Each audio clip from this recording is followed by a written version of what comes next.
Saudara-saudara hadirin yang berbahagia, salah satu nikmat yang diberikan Allah kepada kita di dalam kehidupan ini ialah bahwa Allah Subhanahu wa ta'ala telah menciptakan segala sesuatu serba berpasang-pasangan. Dalam surah Yasin ayat 36 dijelaskan, Subhanallazi khalaqal azwaja kullaha mimma tumbitul ard wa min anfusihim wa mimma la ya'lamun.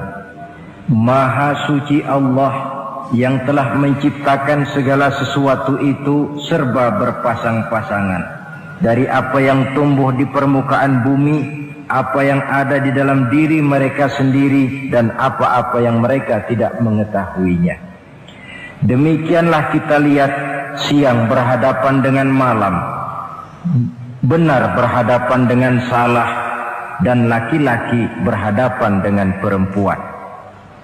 Setelah Allah menciptakan segala sesuatu itu serba berpasang-pasangan, maka Allah menetapkan aturan permainan yang mengatur seluruh kehidupan makhluk yang serba berpasang-pasangan itu. Kita tentu maklum, apapun saja yang kita lakukan dan kita perbuat tanpa ada aturan akan berakhir dengan kekacauan. Cobalah kita bikin satu sekolah, buka satu sekolah, tidak usah pakai aturan, tentu kacau. Bikin organisasi tanpa memakai aturan, tentu kacau. Demikian daripada kehidupan ini, kalau tanpa ada aturan, tentu kekacauan yang akan timbul. Allah pencipta manusia. Allah tahu benar kemampuan maksimal manusia. Oleh sebab itu, aturan permainan yang diturunkan Allah tentu sesuai benar untuk manusia. Satu contoh kecil, pabrik mobil di Jerman bikin mobil namanya Mercy. Seiring dengan itu dia keluarkan buku petunjuknya. Mobil ini namanya Mercy, kecepatan maksimal sekian ratus kilometer per jam, daya angkut maksimal sekian ratus kilogram. Kalau rusak memperbaikinya begini, onderdilnya pun ini. Karena pabriknya yang membuat mobil, lalu pabriknya pula yang mengeluarkan buku petunjuk, sudah tentu buku petunjuk itu sesuai benar dengan mobilnya. Dan tidak bisa kita punya mobil Mercy rusak, lalu kita perbaiki dengan menggunakan buku petunjuk yang dikeluarkan oleh pabrik mobil Toyota misalnya. Jelas mobil bukan tambah baik, malah makin hancur tidak karu-karuan. Kalau manusia menginginkan satu hidup yang baik, tidak ada pilihan lain, dia harus memakai aturan yang diturunkan oleh yang bikin manusia. Dan aturan itu telah turun dalam bentuk agama Islam yang kita cintai ini. Manusia laki-laki dihiasi dengan perasaan senang cinta kepada perempuan. Itu biasa, normal, wajar. Tapi lalu Allah menurunkan aturan permainan yang kalau peraturan ini dilanggar akan membawa kerugian bagi manusia sendiri. Bahwa laki-laki senang sama perempuan itu normal. Agama membuat aturan silahkan senang, tetapi lewat satu pintu yang disebut nikah. Kalau peraturan ini diabaikan, yang rugi tentu manusia sendiri. Misalnya PLN keluarkan pengumuman, nanti malam mulai jam 6 sampai subuh listrik se-Jakarta mati total. Kita ingat, ini nanti malam saya giliran ronda. Pagi-pagi sudah kita siap beli batu baterai, masukkan ke dalam baterai. Dari sejak kita beli sampai sore itu baterai kita soroti terus. Tentu setelah sore soak batu baterai itu. Datang malam berangkat kita ronda, Kalau disoroti lagi kan baterainya sudah nggak terang lagi. Sudah sewak. Sebab apa? Belum waktunya sudah disoroti terus. Sekarang kalau ada orang belum masuk pintu pernikahan, nafsu seksualnya diobral terus. Itu kan sama juga belum datang malam baterainya sudah disoroti terus. Nanti masuk pernikahan soak. Berhadapan dengan istrinya barangkali sudah nggak bisa apa-apa, cuma nyengir saja. Yang rugi manusia sendiri. Itulah sebabnya Allah lalu mengatur bahwa laki senang sama perempuan lewat satu pintu yang disebut dengan nikah. Maka pada pertemuan kali ini kita akan bicara tentang nikah dalam Islam. Saya bagi kepada 3 masalah pokok saja. Pertama, pengertian dan kedudukan nikah menurut Islam. Yang kedua, motivasi pernikahan. Karena apa orang itu seharusnya melakukan nikah. Dan yang ketiga, membina rumah tangga bahagia menurut contoh Rasulullah Sallallahu Alaihi Wasallam. Hadirin yang saya hormati, kita mulai dengan yang pertama, pengertian nikah. Dalam kehidupan sehari-hari ada 2 kata yang sering kita gunakan, kawin dan nikah. Kalimat kawin kelihatannya dipergunakan oleh semua makhluk hidup. Lain dengan nikah, ini hanya digunakan khusus untuk manusia muslim. Makanya kita sering dengar orang bilang kucing kawin, ayam kawin, kambing kawin, dan belum pernah kita dengar ada ayam nikah atau kucing nikah. Sebab apa? Nikah ini cuma dipakai oleh makhluk bernama manusia yang muslim. Apa pengertian nikah? Seorang tokoh, Abi Yahya Zakaria Al-Ansari, di dalam kitab Fathul Wahhabnya menjelaskan, an-nikahu aqdun yatadammanu ibahatal wat'i bilafzi inkahin au nahwihi.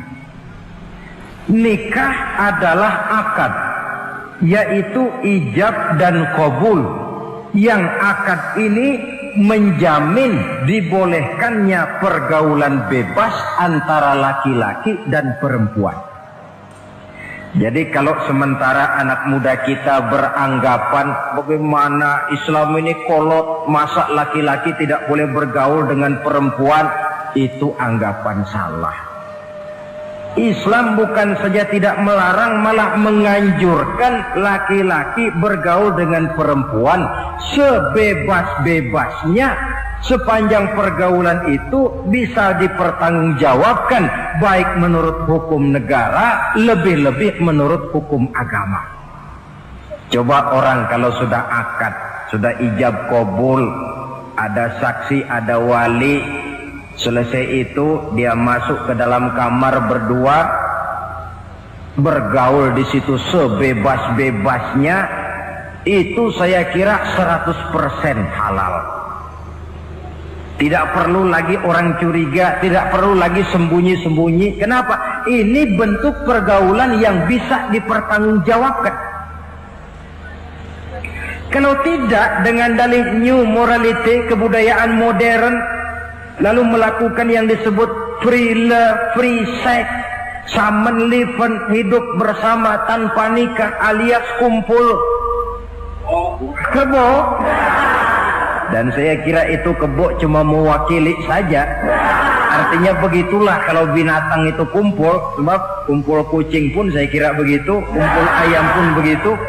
Kebo cuma mewakili binatang dalam kalimat itu. Tengoklah berapa banyak sudah bayi-bayi yang lahir ke dunia ini tanpa tahu kemana dia harus memanggil bapak. Berapa banyak gadis-gadis bergelimpangan jadi korban dari orang-orang yang tidak bertanggung jawab.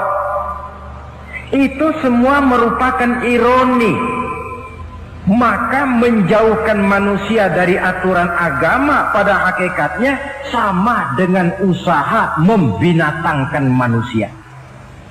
Bahkan kalau manusia sudah jauh dari aturan agama, sanggup berbuat lebih buas daripada binatang. Kita tahu yang namanya bajing itu makanannya cuma kelapa.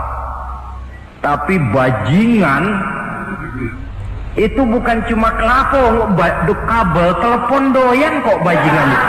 Jauh lebih buas daripada yang namanya binatang.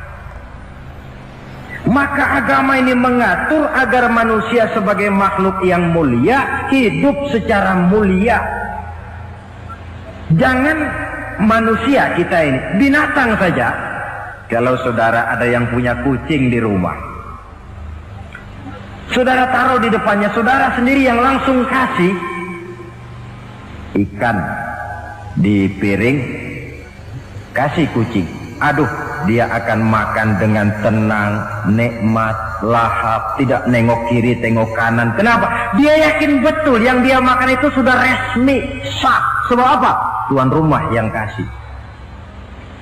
Tapi kalau si kucing ngambil sendiri di dapur, mencuri dia, setelah dapat dia bawa lari, makan pun tidak tenang. Kenapa? Mesti nengok kiri, nengok kanan. Rupanya instingnya pun bekerja. Ini bukan hak saya mencuri. Saudara-saudara, tengok orang yang sudah terlibat dalam pergaulan suami istri yang sah. Itu kan nggak perlu tengok kanan, tengok kiri, nggak perlu takut-takut. Kenapa? Sudah sah. Tapi kalau yang bukan istrinya, wah itu bu, sudah seperti kucing nyolong ikan, tengok kiri, tengok kanan, tidak pernah mengalami ketenangan. Itu selintas pengertian nikah. Lalu bagaimana kedudukan nikah menurut Islam? Ternyata nikah dalam pandangan Islam tidak cuma sekedar untuk memenuhi kebutuhan biologis manusia. Tidak cuma sekedar untuk memperkembangbiakkan keturunan. Tidak cuma sekedar untuk mendapat ketenangan hidup. Lebih tinggi daripada sekedar itu, nikah dalam pandangan Islam ibadah. Jadi kalau kita ditanya, Pak, ibadah apa yang paling enak dalam Islam? Jawabannya jelas, nikah.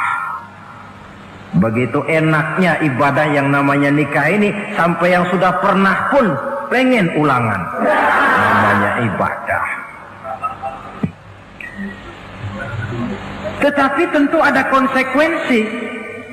Oleh karena nikah ibadah, dan semua ibadah dalam Islam tidak boleh dikerjakan setengah hati atau main-main. Sholat ibadah, tidak boleh main-main atau setengah hati atau coba-coba. Puasa ibadah, tidak boleh main-main, setengah hati atau coba-coba. Dan oleh karena nikah pun ibadah, punya nilai sakral, juga tidak boleh main-main, setengah hati atau coba-coba. Dus nikah eksperimen tidak dikenal dalam Islam. Mas, saya dengar sampean sudah nikah ya? Iya mas, saya cuma nyoba saja kok ini kok.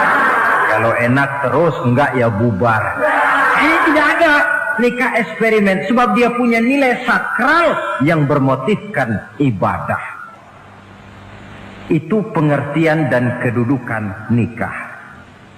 Lalu apa motivasi suatu pernikahan? Karena apa seharusnya orang nikah itu? Apa landasannya? Saudara, hadis yang diriwayatkan oleh Imam Bukhari, Muslim, Abu Dawud dan Ibnu Majah dari Abi Hurairah menjelaskan, Nabi bersabda, tunkahul mar'atu li arba'in. Nikahilah perempuan karena 4 perkara.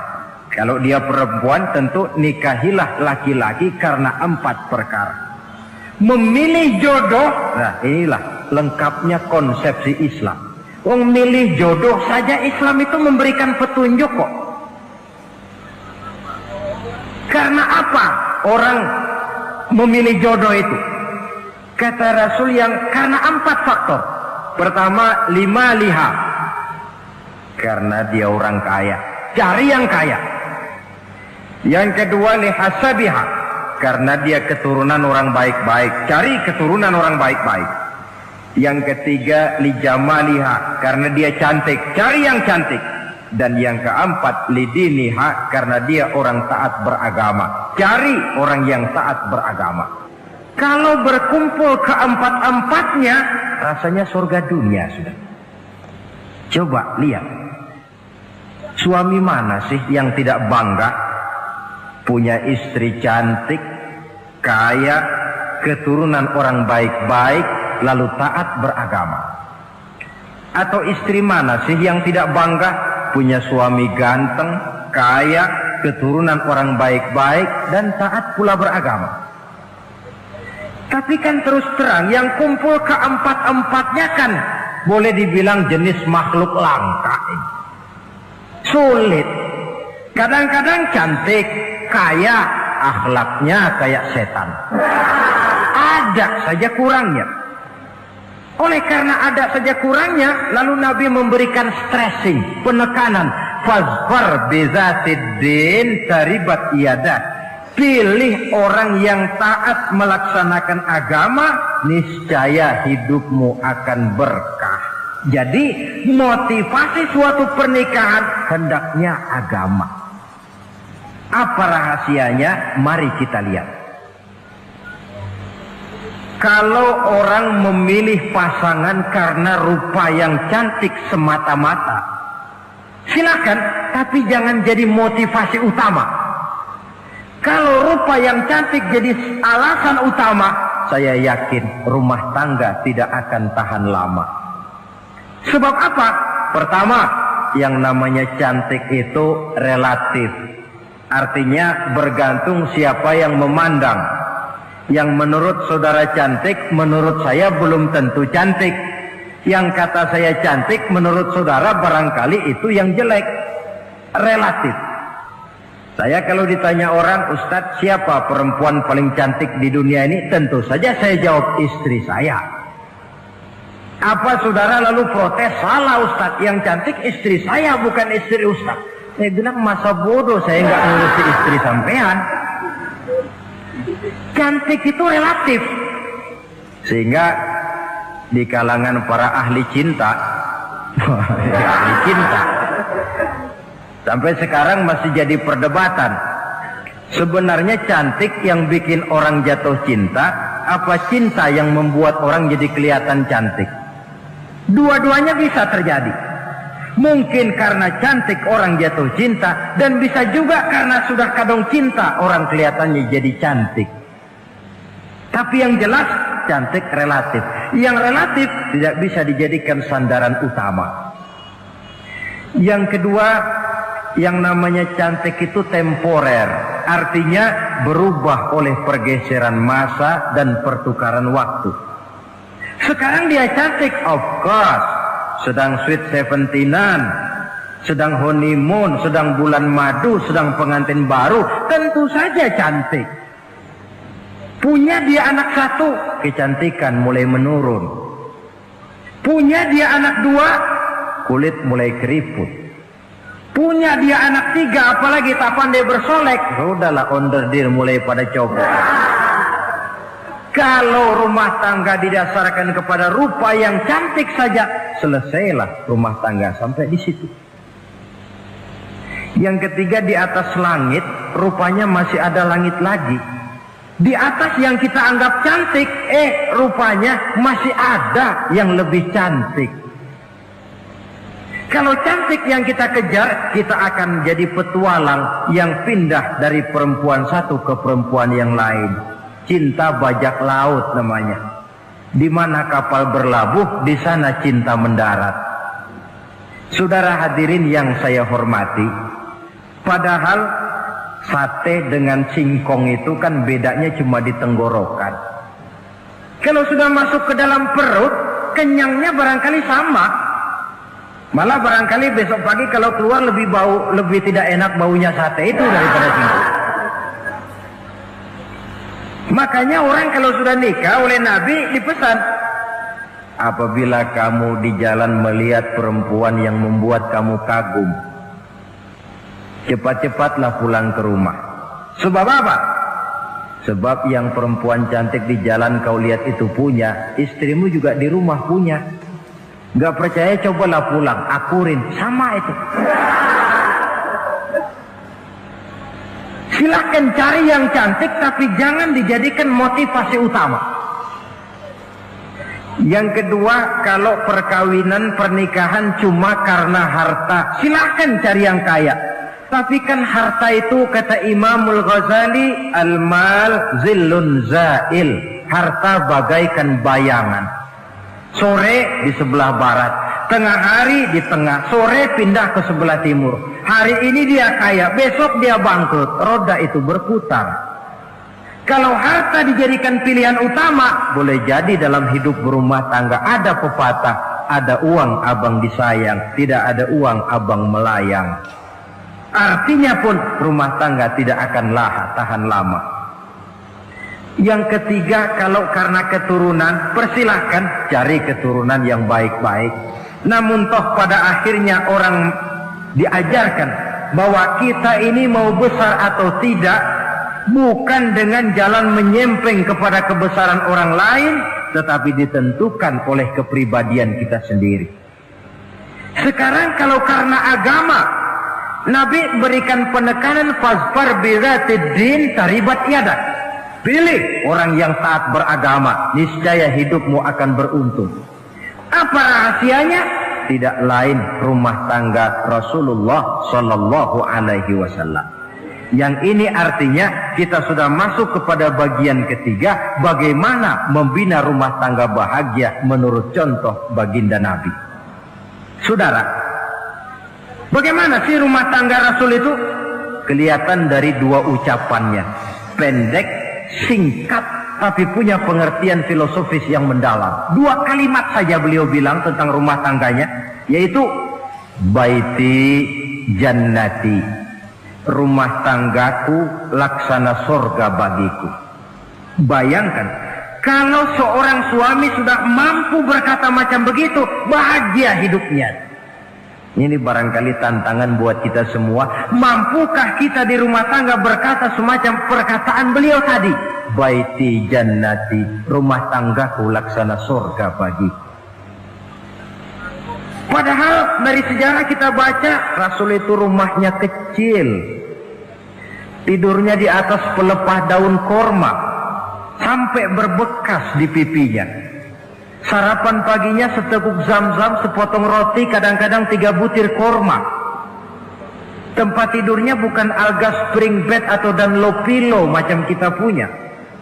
Di rumahnya tidak ada mebel spaghetti model yang lagi ngetop-ngetopnya.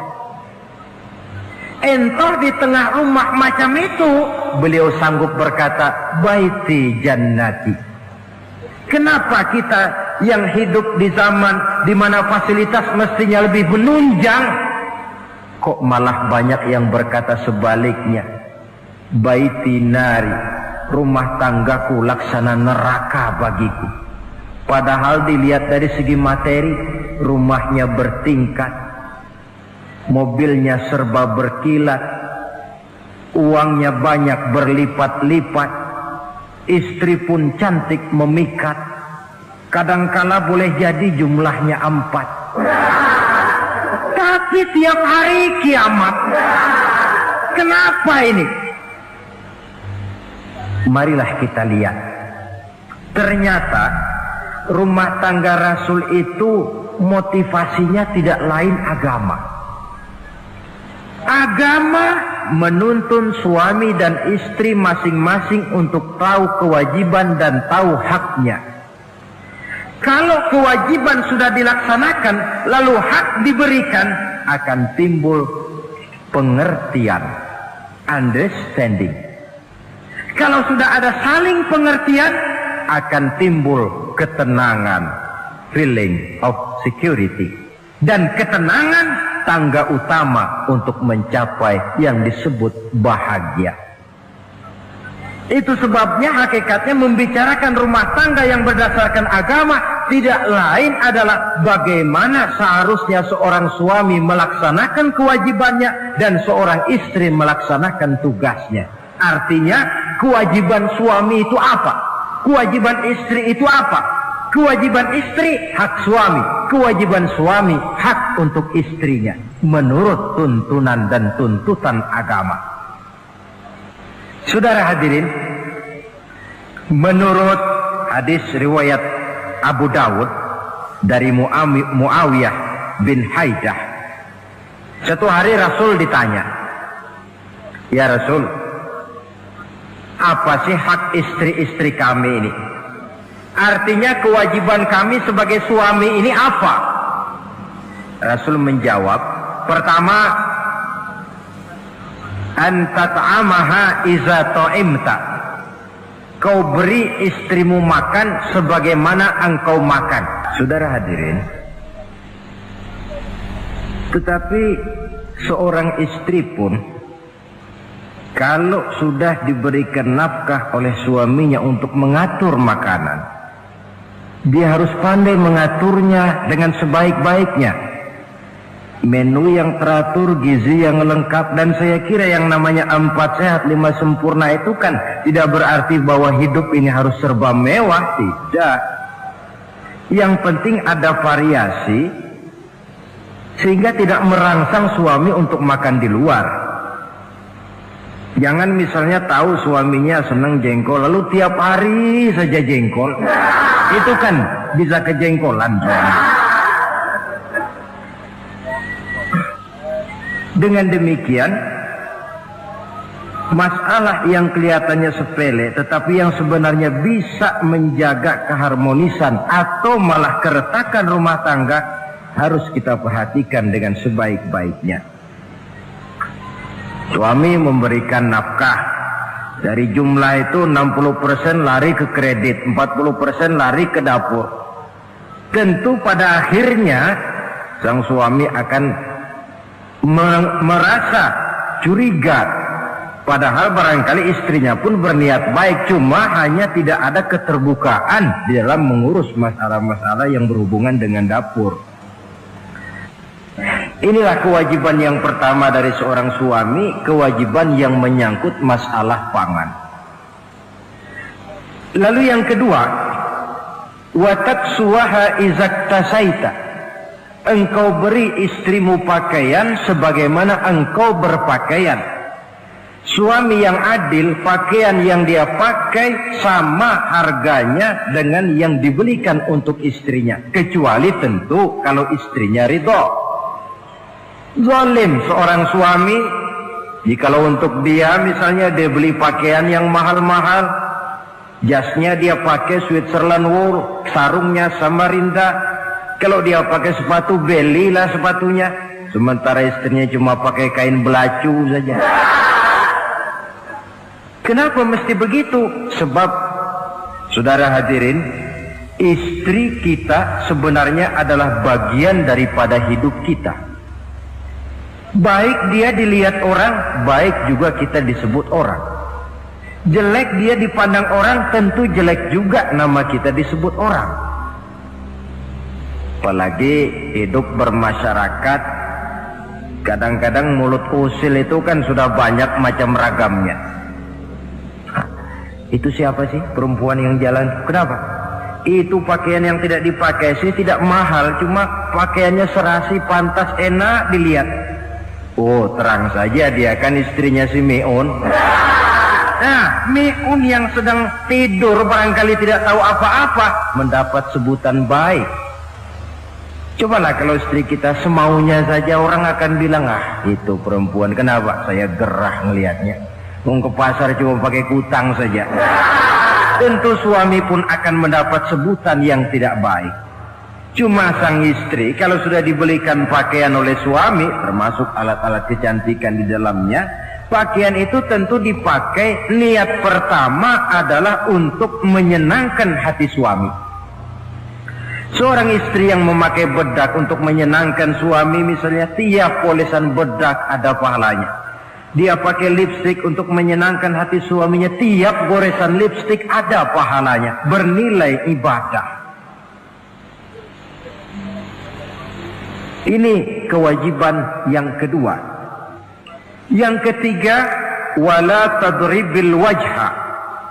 Kalau marah jangan memukul muka. Maksudnya apa ini? Kewajiban memberikan perlindungan, sehingga si istri merasa ada tempat dia mengadu, ada tempat dia melarikan persoalan, ada tempat dia bergantung. Kalau marah jangan memukul muka, dan memukul itu pun upaya terakhir.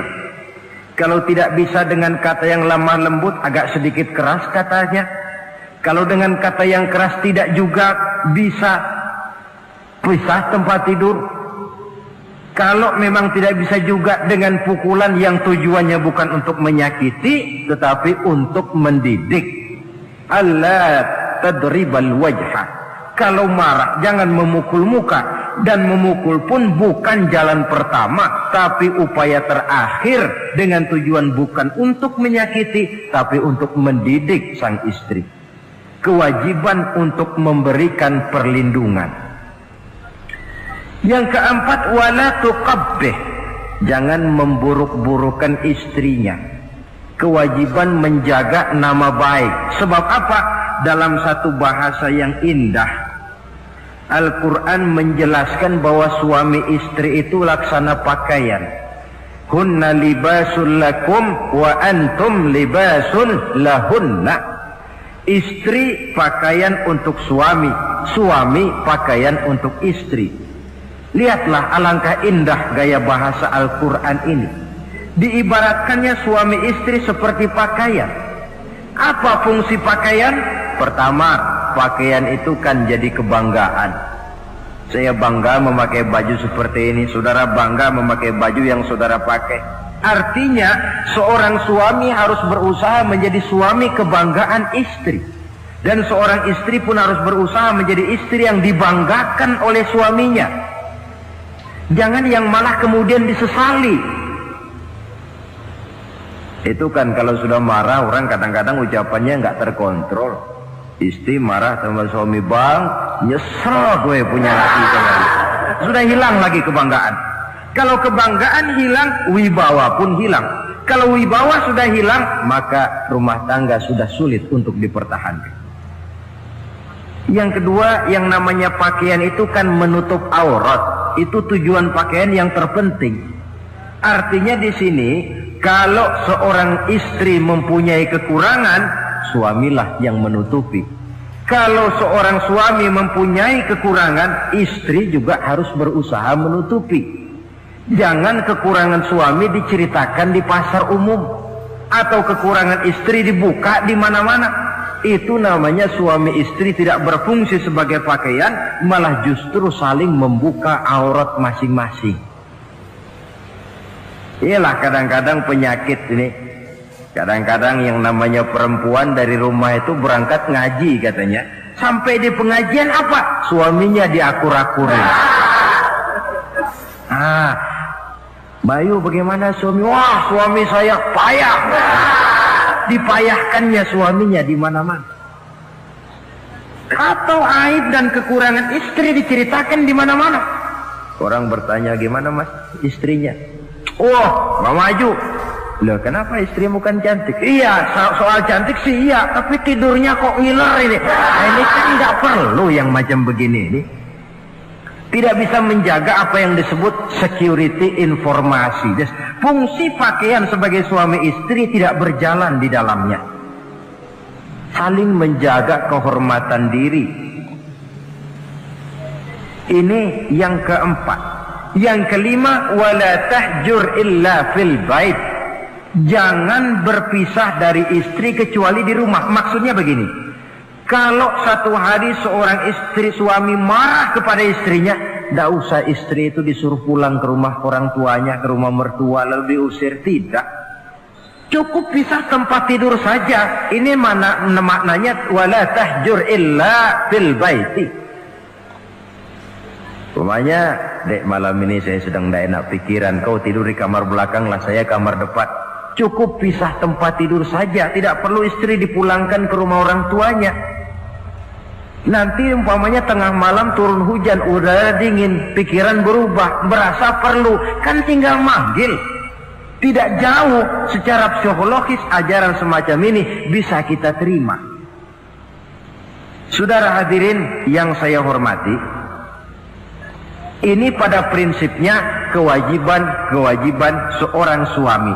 Kewajiban yang menyangkut masalah pangan, sandang, perlindungan, memelihara kehormatan dan menjaga ketenangan di rumah tangga dengan menyelesaikan persoalan rumah tangga itu secara intern.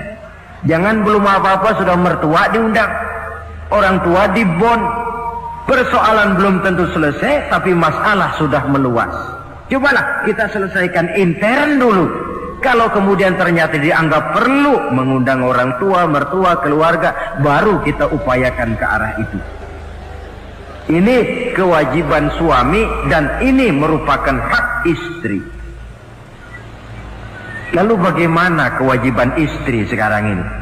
Istri kewajibannya merupakan hak untuk suami. Saudara, dari hadis yang diriwayatkan Imam Ibnu Majah dari Ali bin Yazid dari Abi Umamah, Nabi bersabda, "Mastafadal mu'minu ba'da taqwallahi azza wa jalla khairan lahu min zaujatin salihah." Bagi seorang mukmin, sesudah dia mempunyai sifat takwa kepada Allah, tidak ada yang lebih membawa manfaat selain daripada istri yang salihah. Istri salihah itu yang bagaimana? Yang hidup mampu melaksanakan kewajibannya. Apa kewajibannya?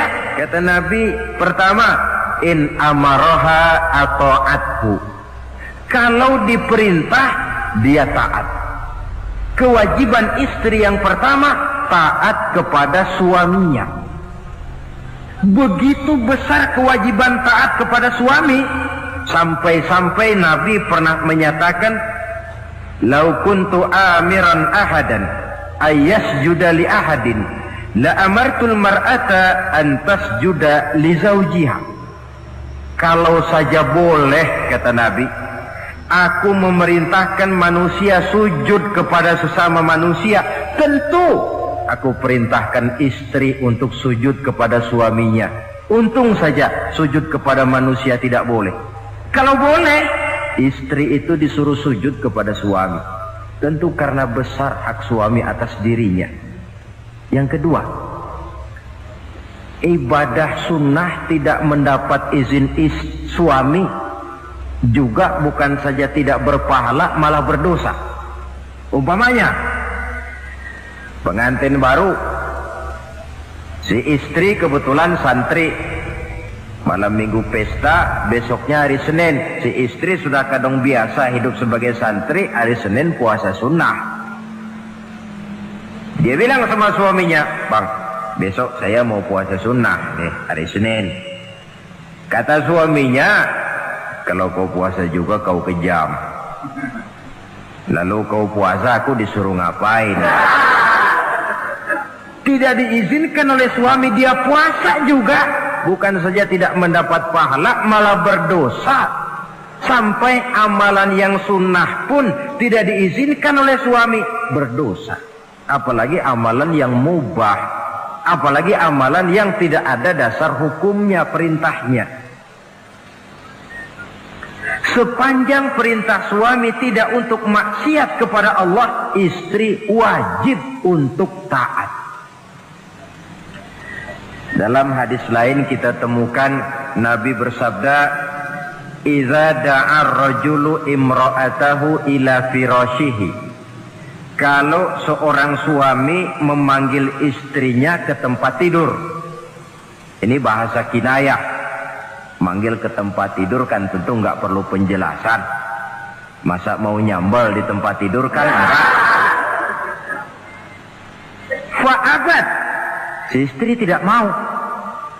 Lantaran istri tidak mau, suami jengkel. Fabata ghadbana 'alaiha. Sampai dalam jengkelnya tidur. La'anat hal malaikatu hatta tusbiha. Istri macam itu dilaknat, dikutuk oleh malaikat sampai datang waktu pagi. Kewajiban untuk taat. Namun sebaliknya, seorang suami pun jangan mentang-mentang istri wajib taat lalu overacting. Segalanya main tunjuk, segalanya main komando, segalanya main perintah. Sebab contoh yang diberikan oleh Rasul tidak begitu. Rasul kita baca dalam sejarah menjahit bajunya sendiri, memperbaiki kasutnya sendiri. Artinya yang bisa ya dikerjakan tanpa harus menggantungkan semuanya kepada sang istri. Kewajiban untuk taat. Nah, penutup tentang taat ini ada sebuah hadis pula di mana baginda Nabi bersabda, ayyumam ra'atin matat wa zawjuha anha radin dakhalatil jannah. Kalau seorang perempuan meninggal dunia, suaminya ridho kepadanya, maka perempuan itu akan masuk surga.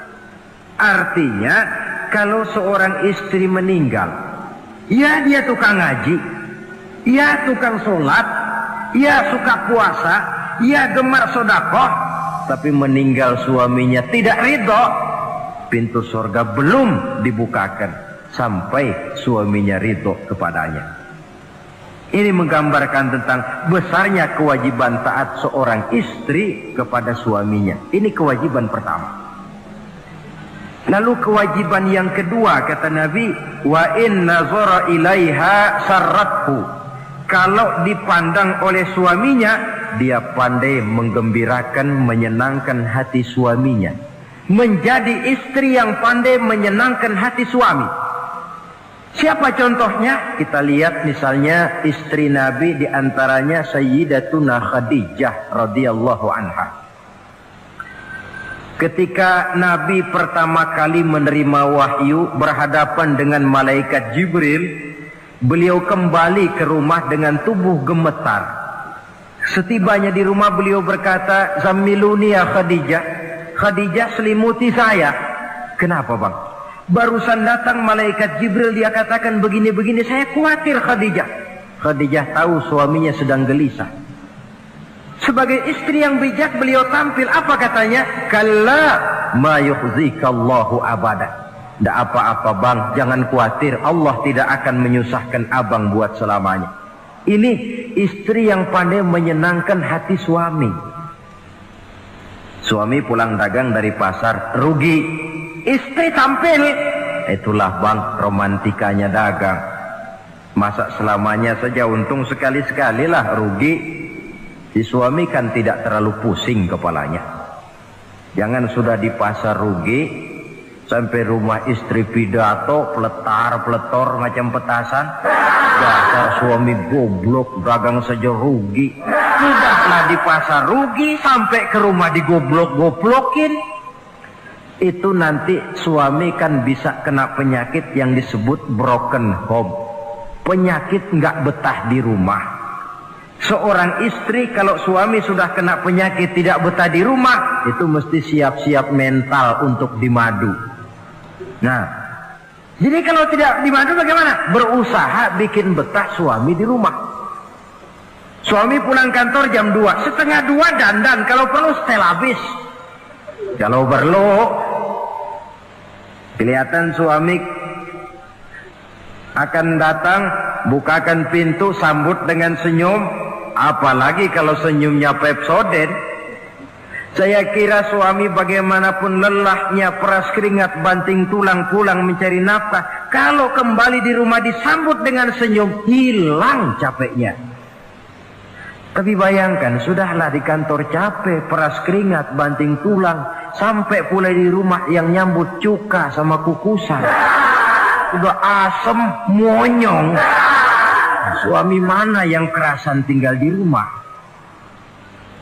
Menjadi istri yang pandai menggembirakan, menyenangkan hati suaminya. Bahkan diizinkan bohong untuk menyenangkan hati suami. Umpamanya, suami kebetulan habis obyeknya gol. Karena ingin menyenangkan istri, mampir di pasar beli kain batik. Si suami tidak tahu bagaimana kain batik yang bagus, beli saja sembarangan. Sudah kainnya kasar, warnanya norak, harganya yang mestinya murah jadi mahal, dibawa pakaian itu pulang. Istri lihat dan tahu kalau ini batik jelek, norak, kasar, harganya pun murah. Tapi dia ingin menyenangkan hati suaminya. Suaminya tanya, bagaimana dek kain batik ini? Waduh bang, bagus betul kain ini. Pinter benar abang milih warna ini. Emang yang kayak begini ini bang, coba lihat tetangga kita mana ada yang pakai kain kayak begini. Ya memang gak ada, jelek. Suami senang tentu kalau kain itu oleh istrinya, ngaji dipakai, keundangan dipakai, tidur dipakai, masak dipakai, nyuci pun dipakai. Suami makin bangga, wah kain yang saya beliin dipakai terus ini. Lain pula istrinya, dalam hati dia berpikir, biarin deh gue pakai terus biar cepat hancur, nggak ada urusan.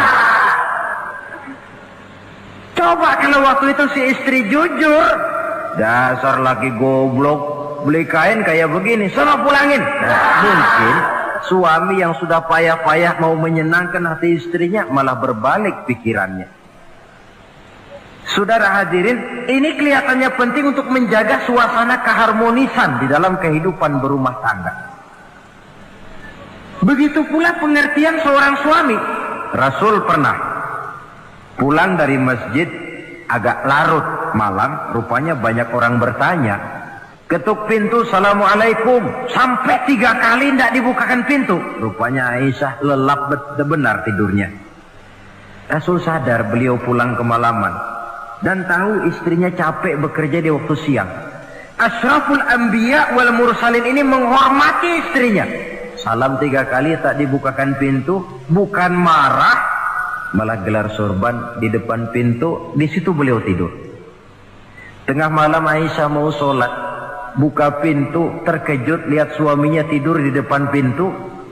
Dibangunkan, begitu dibangunkan Rasul lebih dahulu berkata, Aisyah, maafkan saya pulang terlambat memang sebab banyak yang bertanya di masjid. Sudahlah tidur di depan pintu, begitu dibukakan beliau dulu yang minta maaf. Sulit jadi suami semacam ini.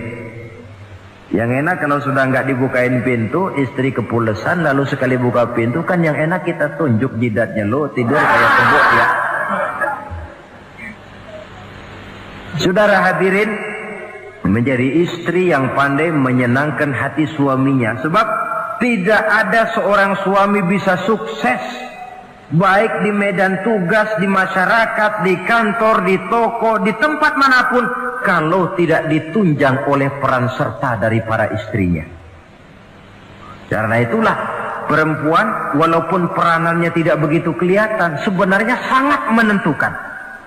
Seorang suami yang jujur, polos, lugu, sederhana, sanggup menjadi koruptor ulung karena didorong-dorong oleh istrinya. Merangsang ketamakan suami. Istri dibakar oleh tetangganya. Bang, kenapa? Kau kan di kantor kepala bagian. Lalu, tangga kita pegawai kecil saja bang, tapi coba lihat istrinya kalau pakai gelang kayak pelek beca bang. Gelangnya. Kau kepala bagian gak bisa beliin saya macam gitu, kepala bagian goblok. Lalu bagaimana bu, gaji saya kan sudah jelas segitu. Iya, kamu kan kepala bagian. Apaan kayak di kantor sabet. Kalau sudah main sabut-sabutan begini, sudah merangsang suami untuk berbuat yang tidak baik. Kecil, tidak begitu kelihatan, tapi sangat menentukan. Istri yang soleh, yang bisa melaksanakan kewajibannya, yaitu pandai menyenangkan hati suaminya.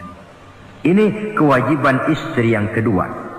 Yang ketiga, wa in aqsama alaihi abarrathu. Kalau suami memberikan sesuatu, dia pandai berbakti, menjadi istri yang pandai bersyukur kepada suami.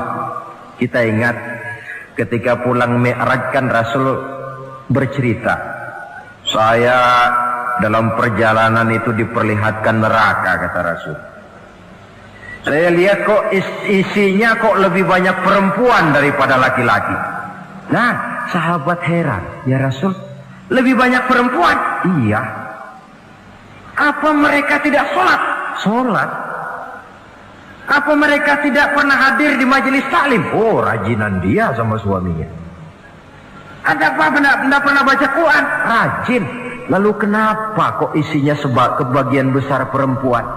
Rasul menjawab, hunna yakfurnal asir.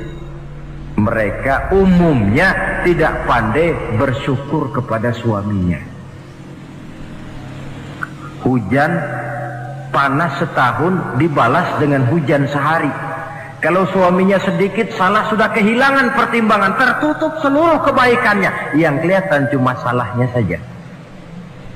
Maka sebaiknya di dalam hidup berumah tangga, baik suami maupun istri itu masing-masing sedia timbangan. Kalau satu saat suami salah, istri ambil timbangan. Timbang, suami saya salahnya ini, jasanya ini. Bertahun-tahun dia hidup mencari nafkah buat saya, membelikan pakaian untuk saya, mencarikan makan untuk saya. Salahnya ini. Timbang, mana lebih banyak salahnya atau benarnya? Dengan demikian kita akan bisa menghasilkan keputusan objektif. Giliran istri yang salah, suami yang ambil timbangan, ukur mana lebih banyak baiknya atau salahnya. Kalau tiap kita masing-masing punya timbangan, insya Allah nilai-nilai objektif dari suatu pertimbangan akan bisa kita temukan dalam mengambil keputusan. Istri yang pandai berbakti membalas budi daripada suaminya.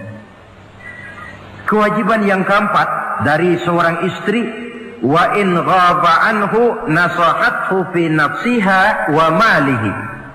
Kalau suami tidak ada di rumah, dia pandai menjaga kehormatan dirinya dan pandai menjaga harta suaminya. Tidak mencari kesempatan dalam kesempitan. Suami lembur, istri ngompleng. Dan pandai menjaga harta suaminya.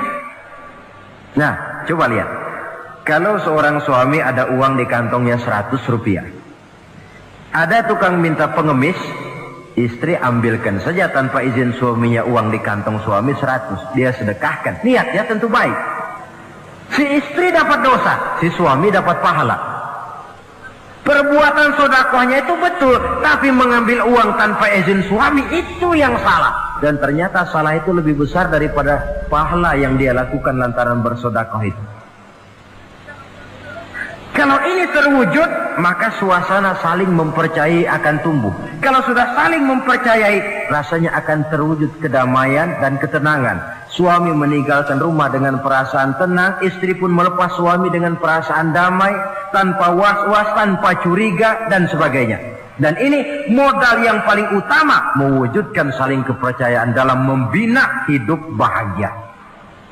Saudara, jadi dengan demikian, kewajiban suami dan kewajiban istri yang merupakan bagian tidak terpisahkan dari bagaimana membina rumah tangga berdasarkan tuntunan agama, merupakan hal yang dicontohkan oleh Nabi kita Muhammad sallallahu alaihi wasallam.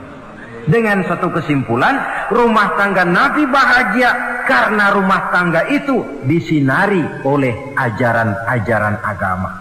Sehingga timbul saling pengertian membawa kepada ketenangan, dan ketenangan sesungguhnya tangga utama mencapai rumah tangga bahagia. Tanpa materi orang memang sulit untuk bahagia. Tapi materi semata-mata bukan merupakan jaminan bahwa orang akan hidup bahagia. Banyak isak tangis berbunyi di rumah-rumah mewah, dan banyak sendak gurau, tawa dan canda, tawa lerai di rumah-rumah sederhana. Artinya suka dan duka, sedih dan gembira, susah dan bahagia bisa ada di gubuk reot dan bisa juga ada di rumah mewah. Ternyata bukan harta semata-mata yang menopang dan menjamin hidup itu akan bahagia, tapi satu rumah tangga yang dipancari oleh sinar agama di bawah naungan ridho dari Allah Subhanahu wa taala. Si istri taat melaksanakan ajaran agama, suami taat, lalu anak-anak pun hidup dalam suasana yang religius. Dari sana tumbuh pancaran sinar keagamaan. Irama agama mengalun dalam kehidupan rumah tangga kita. Berfungsilah dengan demikian rumah tangga sebagai tempat di mana kita mengamalkan ajaran agama kita. Alangkah nikmat rumah tangga.